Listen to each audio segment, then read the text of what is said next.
Hey YouTube, Brian LCS, thanks for stopping by the channel and this video, the Deadly Neighborhood Spider-Man #4 review. So we're going to jump right in. This was the A cover, and there are going to be spoilers ahead, so if you don't want to be spoiled, that is your warning.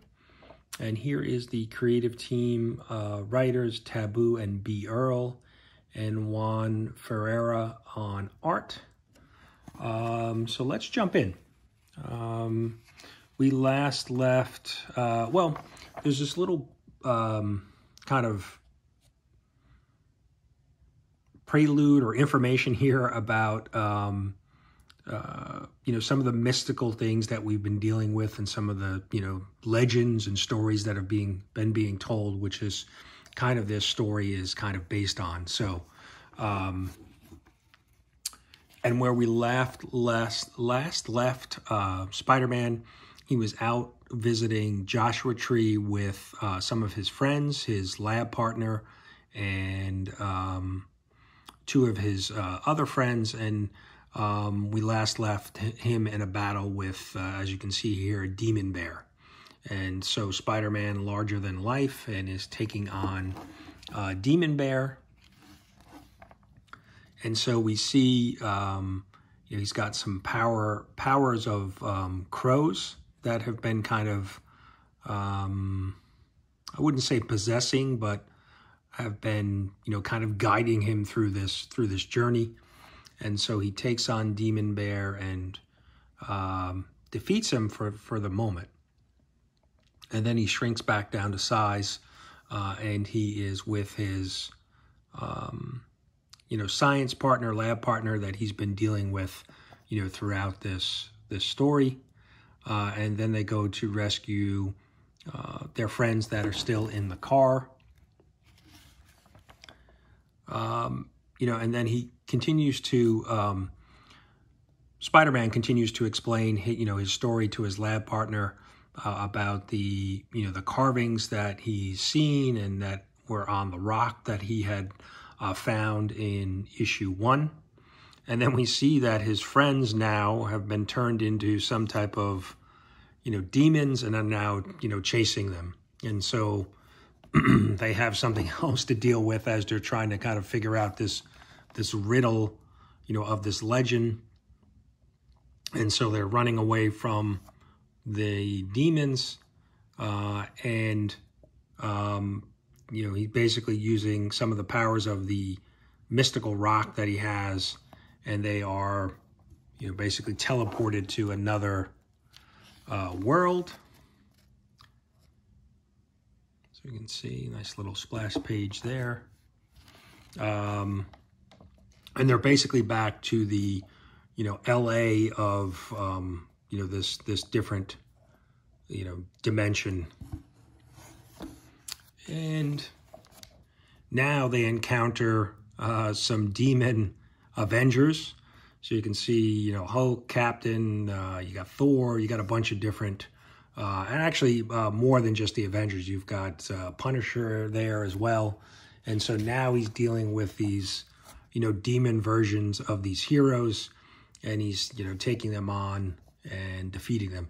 I mean, overall, this artwork is pretty amazing. A little bit, you know, a little not your typical Spider-Man artwork. So definitely something fun to look at. But then he's, you know, he's basically taking on, and we even see a Wolverine there, a Daredevil, taking on these demon foes and defeating them.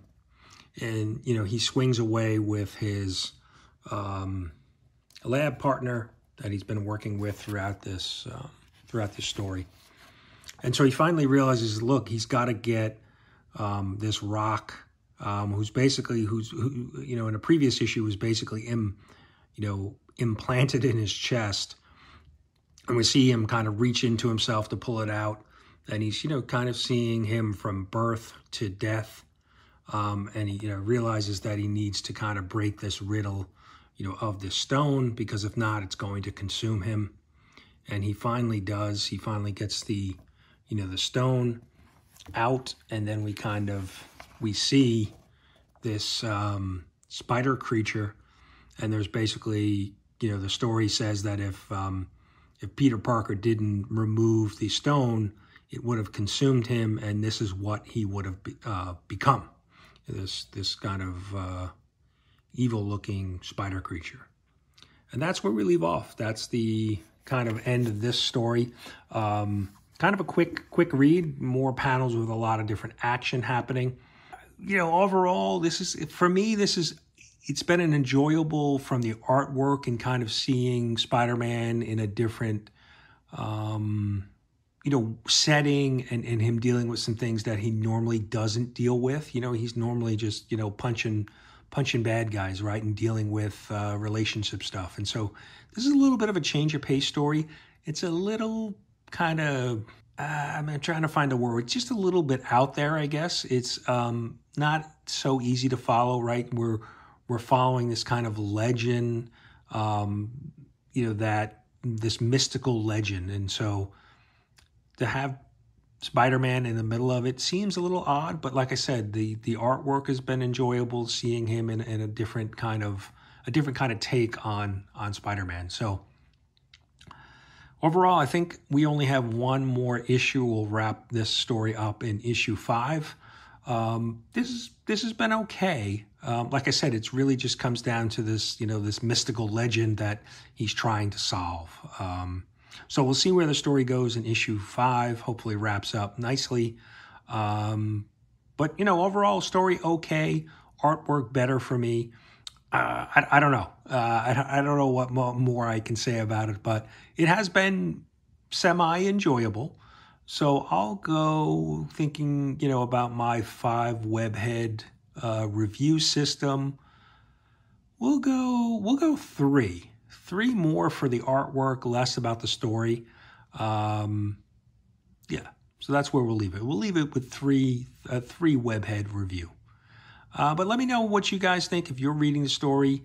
Let me know what you think of the story.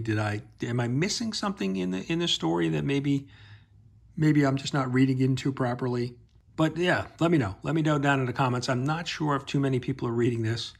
But like I said, hopefully it wraps up well in issue 5 and we can move on to some other Spidey story. But that's it, guys. Let me know. Like I said, let me know down in the comments what you think, and we'll see you for issue 5.